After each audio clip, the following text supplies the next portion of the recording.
안녕하세요. 김소장의 경제연구소입니다. 지금 최근에 국내 시장 분위기가 좋지 않습니다. 지금 원달러 환율은 1487원을 돌파했고, 그리고 국제유가는 배럴당 100달러를 돌파하면서 최근에 증시 흐름이 좋지 않습니다. 또 최근에 금이랑 달러가 계속 상승하고 있죠. 지금 안전자산으로 또 돈들이 많이 이동하고 있습니다.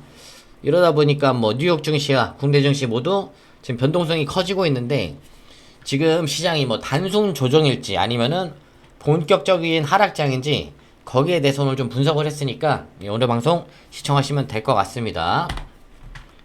일단 원달러 환율입니다. 지금 1487원을 돌파했죠.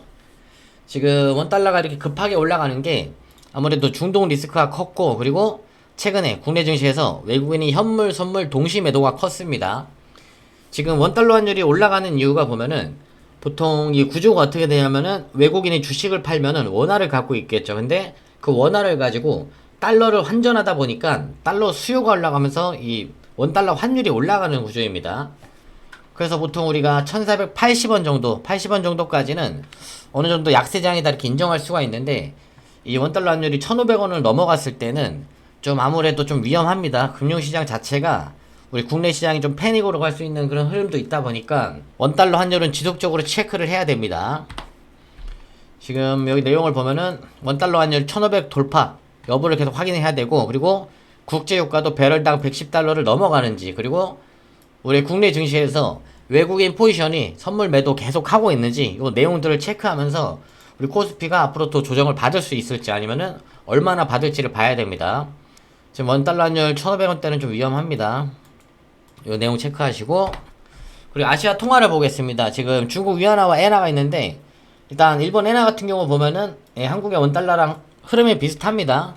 일본 엔화는 아무래도 금리 정책에 대한 여파도 있는데, 아무래도 지금 중동 전쟁에 대한 여파도 가장 크죠. 그러다 보니까 일본의 엔화 같은 경우는 한국을 좀 비슷하게 따라가는 모습이고, 또 반면 중국의 위안화 같은 경우는 오히려 내려가고 있죠. 강세입니다. 강세.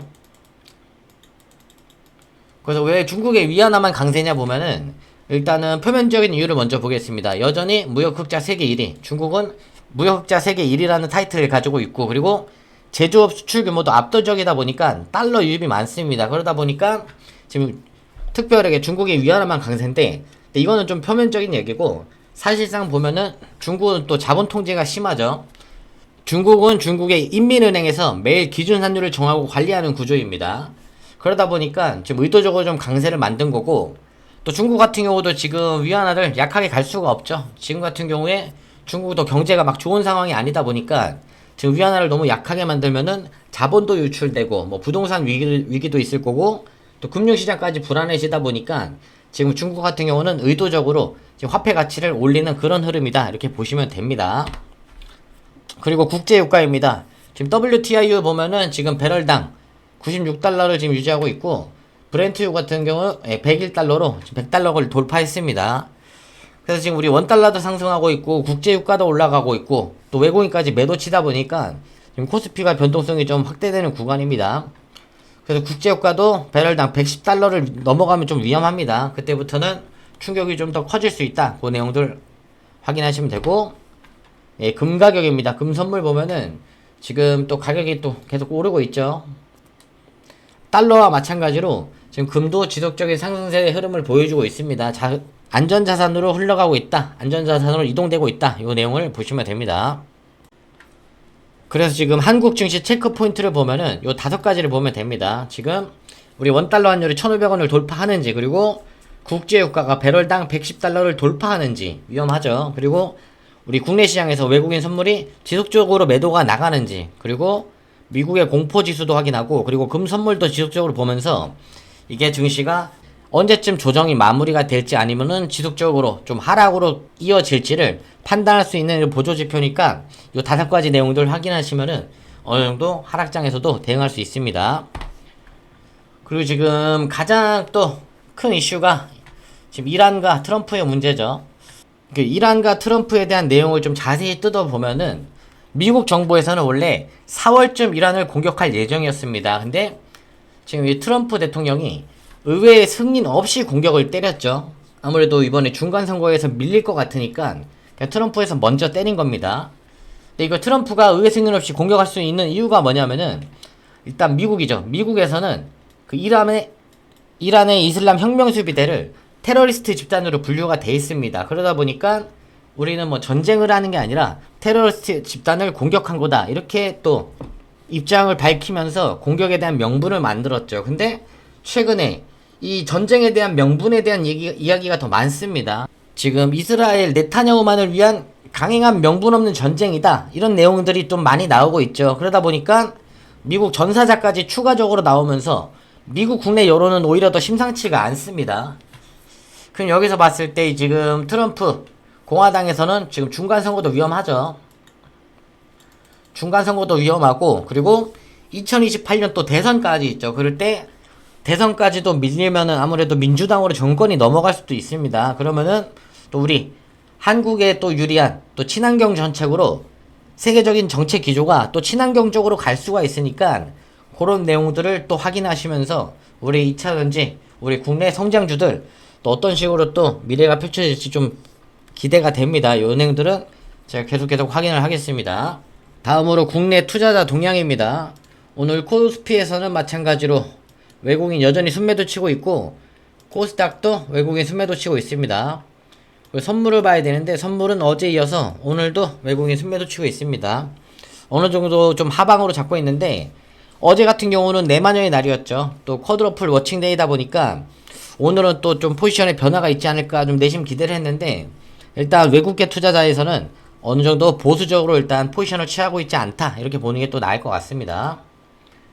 그래서 지금 결과적으로 투자 전략을 보면은 우리 원달러 환율이 1450원까지는 안착이 돼야 됩니다. 그리고 외국인 선물 포지션이 매수로 돌아서야 되고, 그리고 국제 유가가 어느 정도 안전선이죠. 80달러, 배럴당 80달러 이하까지 내려와야 됩니다. 그러면서 추가적으로 우리 코스피에서 반도체 기업들이 바닥을 좀 다져줘야지 어느 정도 또 증시의 유동성이 생기면서 또 활력을 찾을 겁니다. 또 마찬가지로 2026년 주도주 포트폴리오 마찬가지입니다.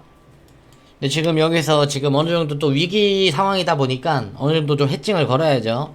그래서 저 같은 경우는 일단 어느 정도 비중을 반도체와 전력기기, 일단 그리고 ETF 요 세 정도로 일단 분산을 좀 해놓은 상태입니다. 아무래도 유가 때문에 자동차 관련주가 조금 위태롭죠. 그리고 배터리나 양극재 같은 성장주들이 지금 같은 상황에서는 또 타격을 좀 받을 수 있다 보니까 일단 이쪽으로 해칭을 걸면서 일단 좀 기다려볼 생각입니다. 그래서 뭐가 됐든 어느 정도 시장 상황이 좋아졌을 때 AI 반도체, 전력, 전기차, 배터리, 소재 이렇게 또 이어지는 성장산업 밸류체인 수직 구조 그대로 이어지니까 그 내용들 확인하시면 좋을 것 같습니다. 그래서 오늘의 시장을 또 한 문장으로 정리하면은 지금은 방향을 확신하는 구간이 아닙니다. 지금은 어느 정도 리스크를 관리해야 되는 구간입니다. 지금 앞으로 뭐 환율이나 유가 그리고 글로벌 자금들이 동시에 움직일 때는 시장의 변동성은 예상보다 강합니다. 그래서 지금은 수익을 내는 게 아니라 어느 정도 살아남는 그런 전략들이 중요합니다. 차트 보겠습니다. 지금 삼성전자 같은 경우는 오전장에 좀 상승해 주다가 오후장 들어서 좀 하락하는 모습 보여주고 있습니다. 오늘 마이너스 2.5% 유지하고 있고, SK하이닉스도 지금 비슷한 흐름입니다. 오늘 마이너스 2.3%에 90만 9천원에 지금 거래가 되고 있습니다. 그래서 코스피는 어느 정도 빠지고 있는데 코스닥은 어느 정도 빨간불은 유지하고 있습니다. 그래서 오늘 지수 차트를 먼저 보면은 코스피 차트입니다. 코스피도 지금 어느 정도 테스트 구간이죠. 상승을 할지 하락을 할지 어느 정도 박스권을 만들어내고 테스트하는 구간입니다. 코스닥 지수 보면은 상대적으로 상단이 높죠. 박스권과 상단이 높다 보니까 코스피가 좀 안정을 찾으면은 코스닥에서는 또 좋은 슈팅 나올 수 있습니다. 그런 자리입니다. 마찬가지로 다른 종목들 좀 보면은 반도체 소부장에서는 TCK, 테스에서 빨간불 유지하고 있고, 후공종에서는 ISC, 테크윙, 두산테스나, 네페스 이 정도로 빨간불 유지하고 있습니다. 또 내려가서 오늘 현대건설 6%대 상승, 현대건설도 차트 흐름 좋네요. 그리고 넘어가서 현대차도 오늘 어느 정도 좀 지키고 있습니다. 마이너스 0.5%대 유지하고 있고, 현대오토에버 1%대 유지하고 있습니다. 그리고 넘어가서 오늘 엔터, 종합엔터 쪽에서 조금 불이 있네요. 카카오엔터 3%, NC소프트 7%, 넷마블 3%, 펄어비스 9%, 어느 정도 엔터 쪽으로 지금 또 수급이 들어가고 있고, 조선 방산 쪽은 지금 어느 정도 많이 빠지고 있습니다. 그리고 마찬가지로 오늘 2차전지 기업들 좀 큰 폭으로 하락하고 있는데, 일단 좀 상황을 지켜봐야죠. 그리고 전력기기 같은 경우는 HD 현대일렉트릭 2%대 빠지고 있고, LS일렉트릭 플러스 유지, 효성중공업 플러스 유지하고 있습니다. 그래서 일단 어느 정도 시장을 보면은 제가 앞서 말씀드렸다시피 지금은 증시를 테스트하는 구간입니다. 그래서 우리 환율과 유가 그리고 외국계 흐름들의 패턴을 보면서 어느 정도 시장을 대응할 수 있는 그런 포인트가 있으니까 투자에 참고하셔서 대응을 잘 하셨으면 좋겠습니다. 네, 방송의 내용이 조금이라도 좀 도움이 됐으면은 좋아요와 구독을 체크해 주시면은 너무너무 감사할 것 같습니다. 네, 오늘의 방송은 여기까지 준비했습니다. 시청해 주셔서 감사합니다.